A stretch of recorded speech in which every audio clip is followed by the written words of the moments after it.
Hello and welcome to Compass Coffee Talk. My name is Stephen Hoffman with Compass Natural, and we're very pleased to host a special guest with us today, Mr. Hass Hassan, co-founder of Alfalfa's Market, one of the seminal natural foods retail markets in the United States. Really created a whole industry as part of a group of really innovative, pioneering retailers. You also founded a chain in England, a retail chain called Fresh and Wild. That's right. And actually, I believe that Whole Foods was interested enough in that, where Whole Foods Market actually acquired that from you. They did. And then you joined the board of directors for a number of years of Whole Foods Market before their acquisition by Amazon. So your pedigree in the natural products industry is amazing, and we're just so lucky to have you here this afternoon. Thank you for joining us. You and I met, I think, about 1985, 1986. I came to work for Doug Green at New Hope Natural Media, which now puts on the Expo West and does news for the trade. At that point, you were running Alfalfa's Market very successfully. It was expanding. Can you tell us a little bit about, before we met, your journey to become one of the pioneers in retailing and natural foods? You came from Europe or from Persia and immigrated to the United States? Yeah, I came from Europe. And short version of the story was I was involved in a meditation group. This was the early 70s. Mm-hmm. And so I wasn't the only person doing that. And I was involved in a growing and very vibrant meditation community that had its international headquarters in Denver. So I came to Denver, and there were several hundred people in the community, and this was early 70s when we were eating a vegetarian diet, eating healthy food as part of sort of a yoga and meditation lifestyle. And there was no place really to be able to buy that kind of food in those days. It's hard to find organic produce, hard to find, even basics like brown rice and beans and tofu.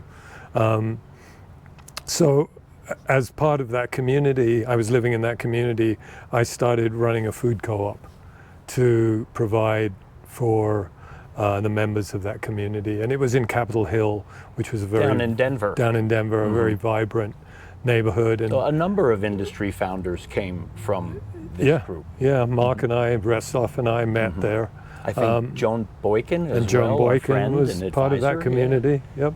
Awesome. And so I ran the food co-op, and then we started serving more than just the meditation community. We started serving the local community with healthy foods that they couldn't get anywhere else, and opened a small store.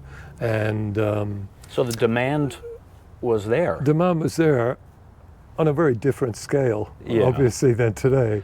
Well, I mean, I shopped at my college co-op as well back so then. You know what it was like. Very rudimentary. But the people that shopped there were really committed to it. Mm-hmm. It was part of their lifestyle. It was part of their community. It was part of the social fabric of, the people that they were involved in. So the natural food sort of location was a community center, right? And partly by chance, and partly that was the ethos of those of us that started stores in those days, to be a community meeting place and a community center. Well, when I moved to Boulder in 1988, Alfalfa's was absolutely the community center of town. Yeah, it was a great time. We had a fun time with that business, and a lot of great people involved in it. Yeah. Who've gone on and done, many other things in the industry, and some that went on into different careers and different lives. But it was a very exciting and vibrant time. So how did you make the trek from Denver up to Boulder? After I'd sort of been in the meditation community for a few years, it was sort of time for me to move on and do something else. And Mark Restoff was also sort of in the same boat. And, we were like, I'd run a successful store in York and Colfax called Rainbow Grocery. And we both really liked it and were committed to it. And Mark was a big organic supporter from the very beginning. And we looked around and said, boy, of all the places in the country, Boulder is probably one of the most fertile grounds that you could do the kind of store that we wanted to do. And we came up to Boulder and looked around, and there were, even in the early 70s, there were 4 or 5 little natural food stores in Boulder already, but nothing on the sort of scale of what we envisioned and were developing, like the Alfalfa's type store. Much smaller, hippie-oriented, grain and bean stores or vitamin shops. Right. So this just seemed like the perfect place to do it. And it was, Boulder, Austin, LA, Portland, Seattle. Now, were you Boston. talking with others? Because now you're like kind of inventing something new. Pretty quickly. I mean, very different world to where it is today, where you have a lot of very talented, educated business people in the industry. That wasn't the case back then. Right. There were a few, and they were hiding it. Oh. But it was a group of people that really believed in what they were doing, really felt like they had a purpose to what they were doing. And so it was a friendly, collegial industry, and you guys and putting on the expos in I remember the first expo, and those were formats that allowed people, like-minded people from around the country, as much as it was about brands and products and getting in front of people. Back then there was some of that, but it was almost more a way for people to meet and interact and share information and learn and feel like they were a part of a movement, as opposed to just off in their city running a business. Well, and that's how it was part of a movement for sure. I mean, something that's really had, now look at today, an incredible influence on the overall food system, and we need more of it. Yeah. I mean, now, talking about regenerative as the next step beyond organic, that actually also considers climate and the way we grow our food in a much healthier way. I mean, these are things, again, you guys were the fundamental building blocks. You may not have realized it at the time because you were right smack in the middle of it. Yeah, I mean, I don't know if we did realize it, but we did know that, first, I think there was a fundamental belief that this is real. This is not a fad. This is not like just kind of like this really small niche of people who want to eat like this and believe it. I think there was, from the very beginning, very widespread among the people involved, a real belief that eating healthy food, having organic agriculture, changing the way food is grown, having food and diet and exercise as part of living a healthy life was a very real thing. And the response was, I mean, there have been eras when it's grown faster than others, but the response was pretty good pretty quickly. Yeah. In all the big cities, you think of Bread and Circus or Whole Foods or Mrs. Gooch's, Stan in Portland. Right. Alfalfa's was very much a leader and a role model in all of that. Yeah, we were a part of that. And, we all got really great feedback from customers that, like, they wanted it, they loved it, they would support it. And manufacturers and brands that went, yeah, we believe in this too. We're going to make the product. We're going to. No, I think you led Alfalfa's, where there were a number of stores, and then also there was a merger with Wild Oats. I think you continued in leadership in that regard. Yeah. I think I worked with you and Joan back then on some newspaper inserts. And so you took it, I think, almost as far as you could, that chain, and then you decided to break off and launch this store in the United Kingdom. Yeah, I mean... That's like a left turn. Yeah, it was a great experience, and we grew and had a successful business, and I learned a lot about how to be a leader, how to be in a business situation, sort of hands-on learning as opposed to MBA learning. And but at the same time, you know, once it got to a certain size, it wasn't either my skill set at the time or what I was really interested in doing was transitioning to run a bigger and bigger business and do that. And I also wanted a little time off. Retail's hard work. I have a lot of respect for people that work in retail. By that point, you've been working it a long time. Yeah, it's a lot of hours, it's hard work, and I need to break, so I was very happy to take a year off. And then I looked around for something to do, and I love Boulder. I think it's, you know, one of the greatest places on the planet. I love living here, been there a long time. But it is, you know, a bit of a fairyland, right? And I missed the diversity and the energy of a city like London. And I grew up there, and I have friends there and family there, and I missed being there. And, you know, I was young and I needed another. It wasn't like I made a fortune. I was going to retire and do something. I was like, what am I going to do next?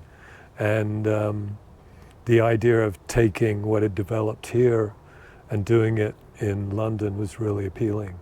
I knew the city. A bit revolutionary in the UK as well. I mean, yeah, in a different way. Yeah. I mean, you know, in some ways, in the UK, they were already further acceptance of organic and natural foods than here, like Waitrose and Sainsbury's, and they were carrying organic product and selling organic milk and things that it took a long time for the supermarkets to adapt here. They had already adapted, but you know, America is where like a lot of concepts, including retail concepts, grow and develop in sophistication quicker than they do around the world. And in the UK, it was like, okay, obviously there's an acceptance of the concept and the food, but there isn't this community center focus on organic and natural foods and building a community around it in the way that it developed here in the US. Yeah, they like in Waitrose, it's an offering. Yeah. Fresh and Wild, it was, you know, the whole store revolved around natural. It's what we were about, right? And the supermarket there, they just sort of jumped to the big out-of-town supermarkets from the little corner store without anything in between. And so it was like either you had a little corner 7-Eleven size store, even smaller, or you drove to the edge of town and went to a big supermarket. And we just thought, no, we can provide something that communities can build around. And it worked. It was successful. I visited a Fresh and Wild when I Did was you? Yeah, it's been a while, but I visited the store. It was really sweet. Yeah, we wound up with, I think, 7 of them in London. 7. What did you learn now operating on both sides of the pond retail? Is there anything in particular that stands out? Differences or similarities? Yes. There's both. Similarities, that the basic idea of people shopping in a place where they buy into, they appreciate the concept of what the store is trying to do, and they appreciate the customer service and the personalness of it and the feel of being part of a community center. And people like to be treated well, right? Like to be around people who are doing something that they love doing, as opposed to, I clocked on my shift at 8, I can't wait till 3 and I can get out of here and let me put another can on the shelf if I have to. So, you know, that was the same. And the sense of, you know, people like to go places that are visually attractive. They like to go, whatever they're doing, if it's a coffee shop, if it's a clothing store, if it's a record store, if it's a food store, they like something that's creatively done, that is good, nice on the eye, maybe plays good music. It's like the theater of retail. Yeah, the theater of retail. So all of that translated really, really well. You know, it certainly reinforced something for me that I already knew, having grown up in London, that the degree of cynicism maybe is significantly higher on the European side than it is in America.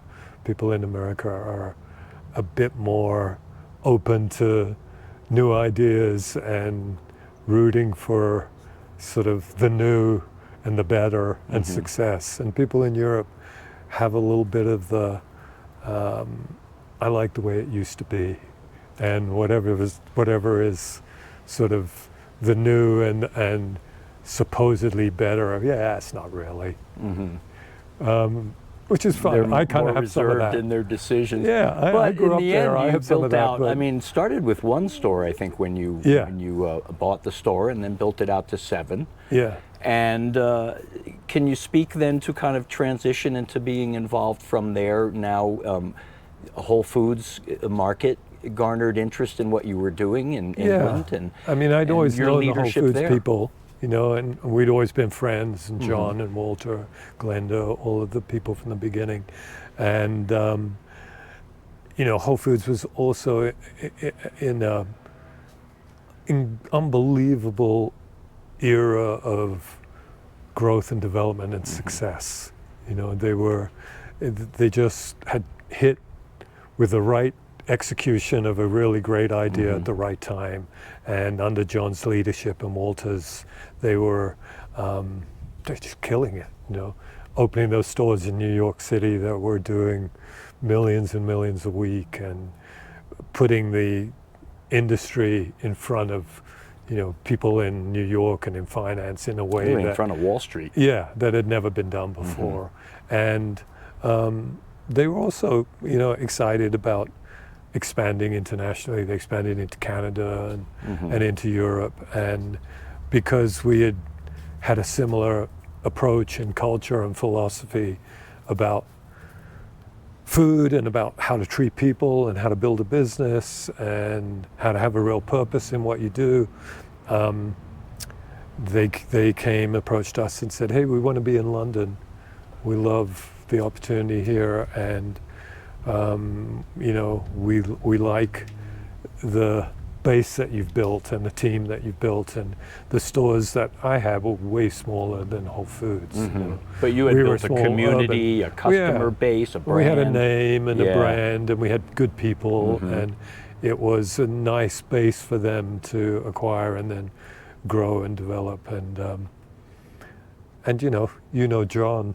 John is really positive and loving and supportive, but if he wants to build a business, he's going to build a business. So he was sort of like, and we're talking hey, about John Mackey, one of the co-founders of Whole Foods Market. Yeah, and John was sort of wonderful like, man, but also very competitive. yeah, and John was like, I'd love to buy your business, but if you don't sell it to me, I'm going to come opening anyway. Yeah.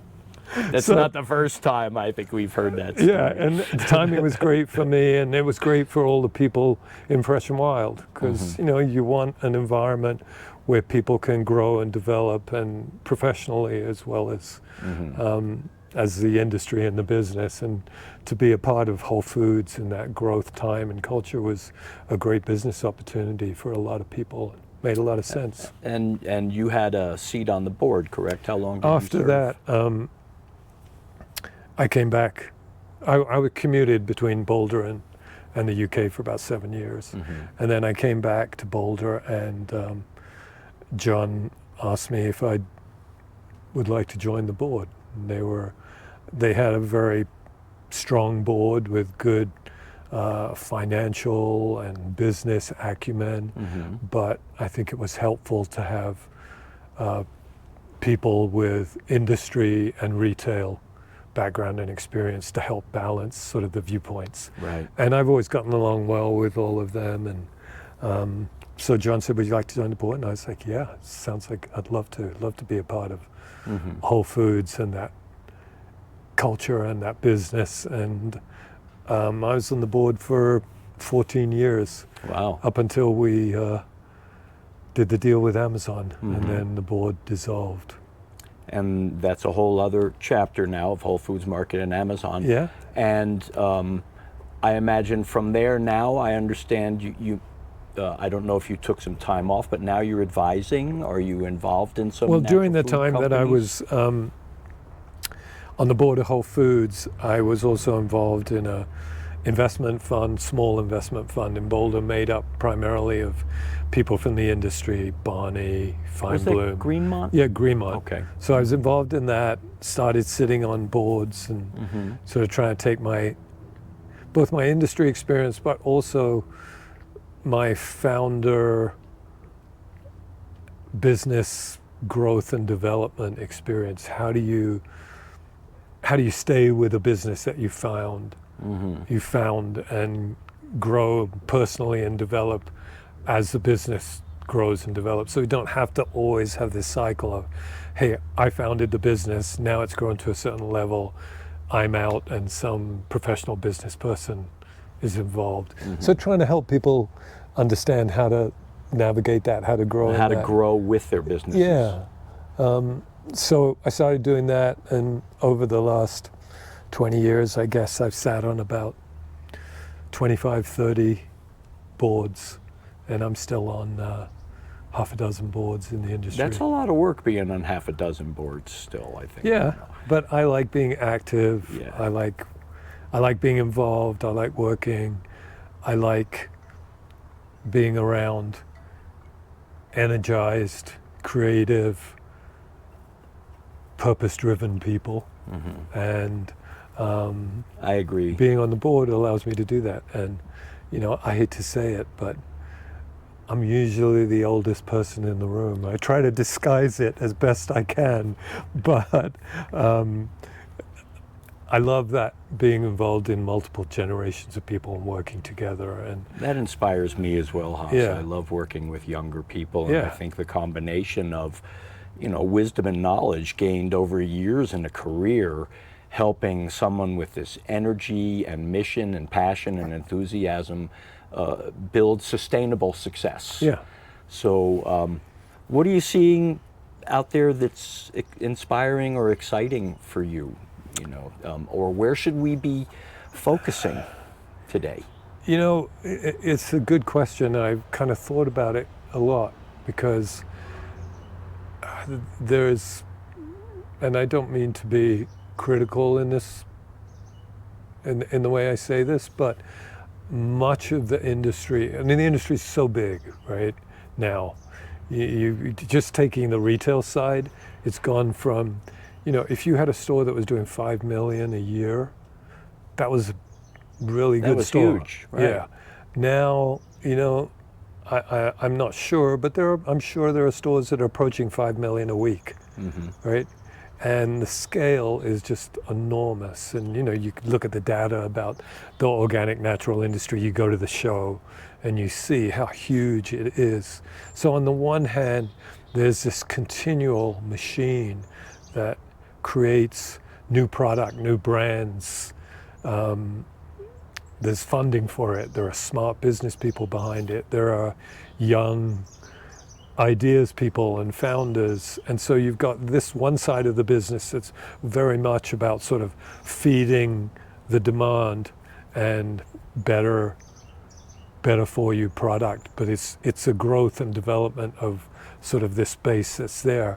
And then on the other side, not so easy to see because of the size and the noise and the money involved, is, okay, what are the businesses that are focused on solving a problem, right? Not just here's a better probiotic protein juice, but here's a problem in the world that, or in the community or in our society, that our business is going to help solve. And you think about, you know, the retailers and the Whole Foods and stuff. That was very clearly, we're going to change the way America eats and provide a healthy choice for people, and we're going to change agriculture, the organic movement, regenerative, everything. We're going to change how agriculture is carried out for the better. And so I'm always trying to see which of those businesses that are doing that, and nothing against the great brands that come up and are extremely successful, and new variations of product, and, you know, probiotic, postbiotic, protein-based, whatever, there's continual development. But what I get more excited about is like, what are those problem-solving businesses that are out there? And I think you've seen them in the growth of agriculture from conventional to organic, but grass-fed, regenerative, animal welfare, all sorts of ways that has been pushed further and further and further than just organic. And you've seen that in things like organic cotton clothing companies that are able to use a supply chain to develop cotton growing communities, whether it's in India or, I guess with the tariffs, may not be in India for much longer, but that are able to help develop those communities and put money back, not just sort of money that disappears into the business chain somewhere, but money that goes into developing communities and developing education and developing, sanitation, and there's all sorts of ways that it's still happening. Those are the things that I look for and I find inspiring. Businesses that approach a solution either with their product or with a mission behind the product. Are you seeing more emerging companies in that regard? You work with a brokerage that sees a lot of brands. So, I imagine you are seeing. And is that a filter that you use when you see a company that has like you think has legs, is one that's more mission-based or one that's going to solve a problem? Yeah, sort of. I mean, I think if I just did that, I don't think I'd see enough. They're there and they're happening, but so the filter I use is either that and or really good people, right? If you ask me, one of the lessons you've learned about your own personal involvement in things, it's like get involved with good people, right? That makes life much more pleasant, much easier. Ultimately, maybe not just on the bottom line, but on every other level of success measurement, much better. And I've been involved with lots of really great people, and it's been fantastic. And I've been involved with some part luck and part, being able to see who the good people are. Yeah, you just go, okay, that's my filter. Right. I want to be involved in something that has great purpose and great meaning, and solve solutions if I can. And I also want to be involved with really great people. And if they're just building a really great cracker brand, there's nothing wrong with that, No. A really good, healthy, great tasting If they're cracker. Supporting organic farmers, a sustainable supply chain. Business can do a lot to solve a lot of world problems. So, and people have got to live. You got to pay the rent. You got to buy food. You got to support your families. So that's all good. We need right livelihood. Yeah. Hass, I want to thank you very much for joining us today. Sure, my pleasure. It's really been a pleasure. Here, let's give a toast with Compass Coffee Talk. And thank you for being such a supporter of the natural products business in Colorado and around the world. And I know you're going to be speaking with Christine with Naturally Colorado. So thanks my for being pleasure. one of Great the to see you. members. And the industry and the people in it have supported me my whole career too. So I'm very grateful and appreciative of that. Likewise, we appreciate you, Hass Hassan. Cheers. Cheers. Cheers, Steve. All right, thanks, folks. See you next time.